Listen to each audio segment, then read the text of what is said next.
Kia ora, heavy rain on the cards for many of us as we head through the next few days, but for the rest of Tuesday and in towards Wednesday, it's mainly an issue for the Southland. You can see we've got heavy rain warnings through parts of Westland and Fiordland and up into towards the headwaters of Otago and Canterbury, but watches as well for many other parts of the country as we go through the next few days. And even up on the North Island, we've got some wetter weather in store for us by the end of the week. But the heaviest rainfall is down in those southern areas. We've already started to see the rain pushing across from the Tasman Sea. You can see this band of cloud through here and the yellows and blues showing the reflections on the radar there. But as we head through the rest of today for Tuesday and on in towards Wednesday and even Thursday, we'll find that rain continues to feed in from the Tasman Sea, pushing up against the Southern Alps, bringing some high rainfall totals for parts of Westland and Fiordland. And with some strong northwesterly winds as well, that rain will be pushed across in towards the Otago and Canterbury headwaters. By the time we head through towards Wednesday and Thursday, you can see another belt of rain runs back in from the Tasman Sea, bringing some heavier falls towards places like the Tasman district, and also wrapping it back up and around in towards parts of Southland and Clutha. So the forecast really is one to be keeping a close eye on, not just on that western coast, but right the way across New Zealand. You can see even on the North Island some of those darker blues showing some heavier rainfall as we head on in towards Friday. We'll start off though by taking a look at those areas down the south. You can see on these rainfall accumulation charts how that rain piles in and runs up in towards the ranges there, in towards the parts of the Southern Alps, particularly the areas of Westland south of Hokitika, where we could find as much as 600 to 800 millimetres of rainfall. But you can see by the time we've gone through towards Friday, we're also picking out those spots in the western parts of the Tasman district, also parts of the Richmond and Bryant ranges, and down south in towards parts of Southland and Clutha. It's not as much as rain as we'll see out in the ranges of Westland. But for those areas not used to as much rain, it still has the potential to be pretty impactful as we head through Thursday. So well worth keeping a close eye on the forecast over the next few days. The heaviest rainfall, though, will be on that western side of the South Island, particularly those areas of Westland, south of Hokitika and in towards the ranges, as that feed of warm, moist air runs in towards the Southern Alps, deposits a fair amount of rainfall in towards the ranges there. Like I say, as much as 600 to 800 millimetres of rainfall over the next 3 days.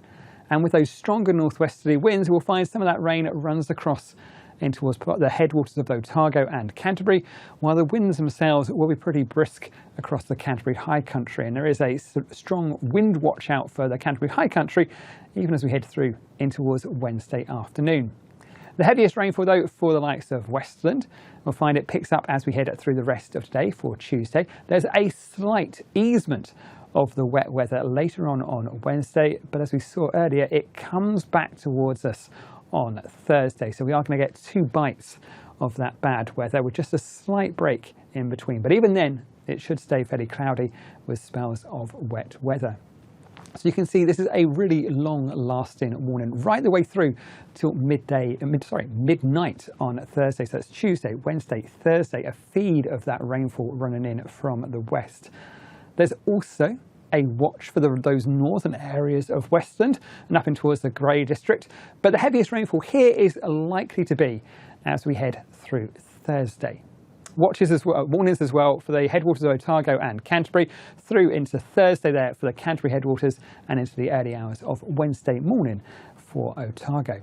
So it is a fairly wet looking story on that western side, and that will be feeding in towards the streams and lakes and rivers, causing them to rise fairly rapidly over the next few days as well. We'd also like to find some slips and slides on the roads and do take extra care underneath those heavy rainfall areas. And there could be some hazardous driving conditions as we head through into Thursday as well. Well worth taking that extra bit of time, extra bit of care and extra notice of the forecast. But it's not just that western coast. You can see as we go through Wednesday and Thursday, this next area of low pressure pushes even more wet weather in towards us, pushes that rainfall in towards parts of Westland, Buller, and up in towards the Tasman district as well. Those darker blues showing the heavier rainfall. But we'd also find it wrapping around down in towards the south, so places like Southland and Clutha. So we have issued some watches as well for those areas as we head through Thursday. So for Southland and Clutha, that rain picks up as we head through Thursday, 6 a.m. to about 3 a.m. on Friday. A fairly wet story there, not to the same level, but still a fair amount of rainfall for these areas, and that might be upgraded to a warning as we head through the next few days. We've also got watches out for those northern parts of the South Island as we go through Thursday as well. Places like the southern parts of Buller, the western parts of Tasman, and in towards places like the Richmond and Bryant Ranges on that eastern side of the Tasman area as well. So plenty happening on land. There's plenty of severe weather watches and warnings across the South Island, and we are likely to find some wet weather transferring towards the North Island as well by the end of the week. Check out the forecast on metservice.com. But it's also worth saying we've got that influence of the sea as well. Those winds will be driving up a fair bit of swell, pushing towards particularly those western and southern coasts as we head through Wednesday and Thursday. And with some higher tides at the moment as well, and some higher swells, it's well worth taking extra care and being extra cautious around the coasts over the next few days. That's it from me, but as ever, you can find all the latest forecasts and updates on these watches and warnings at metservice.com.